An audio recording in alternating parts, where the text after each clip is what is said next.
अब आज जिस काम के लिए आप जुड़े हैं, पहला इल्जाम सीधा और सीधा वैभव विकास ट्रस्ट पर, न्यास पर है। मुन्ना जी ने पेपर जारी किया है। न्यास के जो मुख्य पदाधिकारी हैं जियालाल आर्य जी, मैं आज भी समझता हूं आप बहुत ईमानदार व्यक्ति हैं। आप बताइए कि पिछले एक साल में जब से अशोक चौधरी की बेटी की सगाई आपकी अनीता कुणाल के लड़के से हुई है, उसके बाद से 100 करोड़ से ज्यादा की संपत्ति पटना में न्यास के द्वारा खरीदी गई है। जियालाल आर्य जी, अगर जैसे मैंने बताया है अभी प्रेस के सामने, आप प्रेस के सामने आइए और बताइए, न्यास का अकाउंट जारी करिए कि कहां से ये पैसा आपके पास आया है, कहां से ये 100 करोड़ रुपए न्यास के पास आए। जब से न्यास बना है उसमें 10 करोड़ का भी संपत्ति नहीं खरीदा गया। पिछले एक साल में 100 करोड़ का ज्यादा से ज्यादा का संपत्ति कैसे खरीदा गया है। आप व्यक्तिगत तौर पर ईमानदार हैं तो नीतीश कुमार भी ईमानदार है, मनमोहन सिंह भी ईमानदार थे, लेकिन जिस न्यास के आप मुखिया हैं, ये कहने से बात नहीं बनेगी कि हमको जानकारी नहीं है। मैं अभी आपके सामने चुनौती दे रहा हूं, वैभव विकास ट्रस्ट से, न्यास से लोग आकर ये बताएं कि पिछले 1-1.5 साल में 100 करोड़ से ज्यादा की संपत्ति पटना में उस न्यास के माध्यम से कैसे खरीदी गई है। उसमें मुख्य सचिव, यहाँ बिहार के मुख्य सचिव जो हैं, उनके परिवार की महिला हैं, तो अभी इनकी जिम्मेवारी है। मुख्य सचिव यहाँ पर प्रत्यय अमृत हैं, इनकी सास है मुन्ना जी, इनकी सास है, प्रत्यय अमृत की सास है, इनकी सासू माँ है, और जियालाल आर्य जी और अनीता कुणाल, ये तीनों लोग बताए। इन्होंने कहा किशोर कुणाल जी का नाम बहुत बड़ा है, तो किशोर कुणाल जी के नाम पर ही कम से कम उनके नाम को दागदार मत कीजिए। समाज ने उनके नाम की बड़ी प्रतिष्ठा है। तो आप प्रेस को बुलाइए और क्लियर कीजिए कि आपके न्यास से, मैं 3 लोगों का नाम ले रहा हूं, जियालाल आर्य जो बहुत सम्मानित व्यक्ति हैं, ईमानदार व्यक्ति हैं, उनकी ऐसी छवि है। दूसरा अनीता कुणाल जी जो किशोर कुणाल जी की पत्नी है, और तीसरा यहाँ के मुख्य सचिव की सासू माँ। ये तीनों लोग बताएं कि न्यास में 100 करोड़ से ज्यादा की संपत्ति खरीदने का पैसा कहां से आया है। दूसरी बात, अशोक चौधरी के नाम पर जो संपत्ति की बात कही गई है, हम लोग उस बात पर कायम हैं। 200 करोड़ की संपत्ति इन्होंने अर्जित की है। इन्होंने कैमरे पर आप लोगों को कहा कि 1 कट्ठा भी जमीन हो जाएगा तो मैं जनसुराज की गुलामी करूंगा। मेरे भाई, मुन्ना जी ने अभी पूरा डॉक्यूमेंट जारी किया है। अगर या तो उसको आप रिबटल कीजिए कि ये आपका जमीन नहीं है, और अगर जमीन है तो जनसुराज की गुलामी मत कीजिए, बिहार के लोगों की गुलामी के लिए तैयार होइए, इस्तीफा दीजिए। नहीं इस्तीफा दीजिएगा तो आपका घेराव होगा, आपका राजनीति आपका नहीं करने देंगे।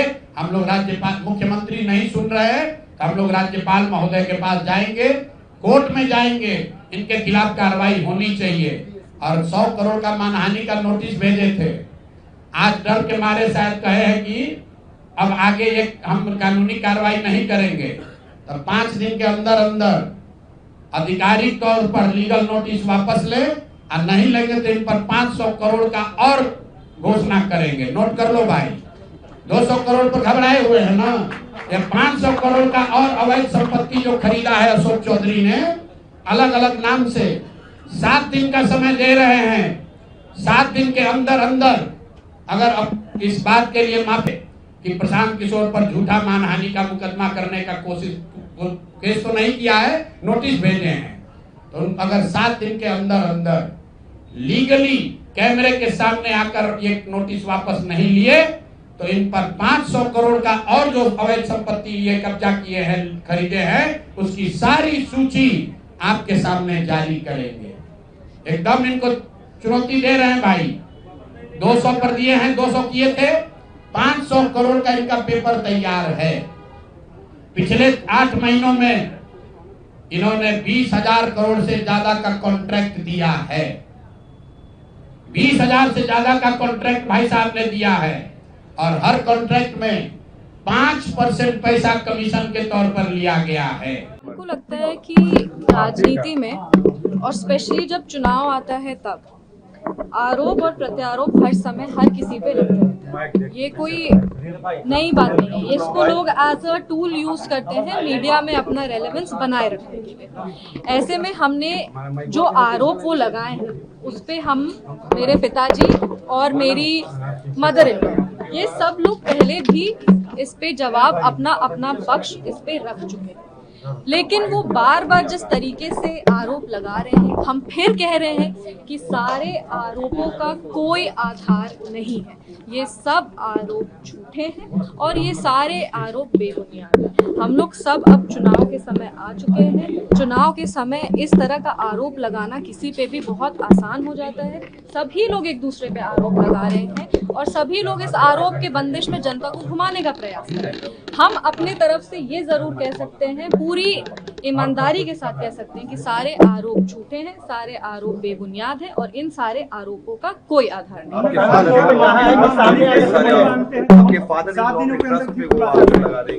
देखिए, उन्होंने आज अपने प्रेस कॉन्फ्रेंस में एक पर्सनल अटैक भी किया है। अगर आप उस प्रेस कॉन्फ्रेंस को ध्यान से सुनेंगे, हमने पहले भी कहा था अपने ससुर जी के बारे में और उस समय सब लोगों ने कहा था कि टॉपिक को डाइवर्ट करने का कोशिश किया जा रहा है। पर आज जो प्रेस कॉन्फ्रेंस किए हैं, उन्होंने खुद मेरे ससुर जी का नाम अपने प्रेस कॉन्फ्रेंस में लिया है।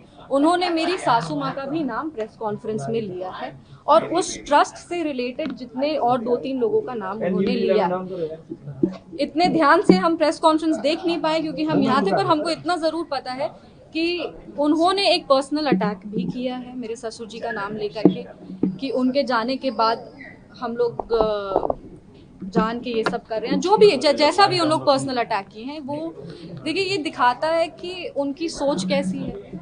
मेरी मदर इन लॉ राजनीतिक परिवार से वो आती नहीं है, वो कभी भी पब्लिक लाइफ में वो रही नहीं है, ना ही वो कभी ऐसे प्रेस कॉन्फ्रेंस हो या मीडिया के सामने आना हो, इस तरीके से वो कभी भी आके पहले बात नहीं की। लेकिन जब उन्होंने आरोप लगाए थे, जब उन पर आरोप लगे थे, तब वो अपने स्तर से जितना बोल सकती थी मीडिया में आकर के, उन्होंने अपने पक्ष को रखा।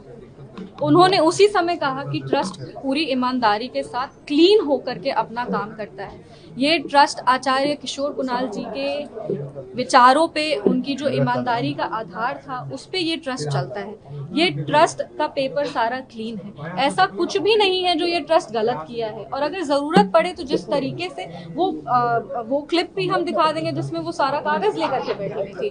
तो ऐसे में ये दिखाता है कि ट्रस्ट को इन्वॉल्व करना बहुत ही, एक कहते हैं ना, एक राजनीति के स्तर को गिरा रहा है कि आप राजनीतिक लड़ाई में परिवार को भी लेकर के आ गए हैं, परिवार पे आप आरोप भी लगा रहे हैं, आप पर्सनल अटैक भी कर रहे हैं। बोलने को बहुत कुछ कहा जा सकता है, लेकिन बोलने के लिए मतलब हम इधर से बोलेंगे और फिर वो उधर से बोलेंगे और इसका कोई अंत नहीं है। पर हाँ, जहाँ तक ट्रस्ट की बात है, ट्रस्ट अपना पक्ष भी रखेगी। ट्रस्ट ने पहले भी, मेरी मदर इन लॉ, मेरे फादर और हम तीनों पहले भी मीडिया में आके कहें कि ये आरोप बेबुनियाद हैं, ये झूठे आरोप हैं, इसका कोई आधार नहीं है, कोई इस आरोप की कोई, एक होता ना बेस, इसका कोई बेस नहीं है। हम आज भी कह रहे हैं कि उन्होंने फिर ट्रस्ट को इन्वॉल्व करके कहा है और ट्रस्ट आने वाले समय में, अभी हम पूरा प्रेस कॉन्फ्रेंस ध्यान से देखेंगे, एक हम लोग ट्रस्ट के जितने भी लोग हैं, हम ट्रस्ट से डायरेक्टली रिलेटेड नहीं है, ट्रस्ट के जितने भी लोग हैं वो जो भी फैसला लेंगे आप सबको सूचित कर दिया जाएगा। Subscribe to One India and never miss an update. Download the One India app now.